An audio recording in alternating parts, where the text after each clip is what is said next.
ये इंजेक्शन कौन से हैं, कैसे लगाने हैं, किस तरह से लगाने हैं, ये ध्यान से सुनिएगा।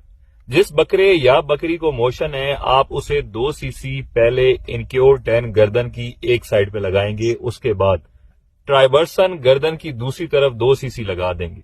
इंजेक्शन लगाने के बाद आपने उस जगह को हथेली से मसल देना है। ये इंजेक्शन गर्दन में गोश्त के अंदर लगेंगे। और एक और एहतियात जो आपने करनी है, इन दोनों टीकों को मिक्स करके नहीं लगाना, गर्दन की अलग अलग साइड पे लगाना है।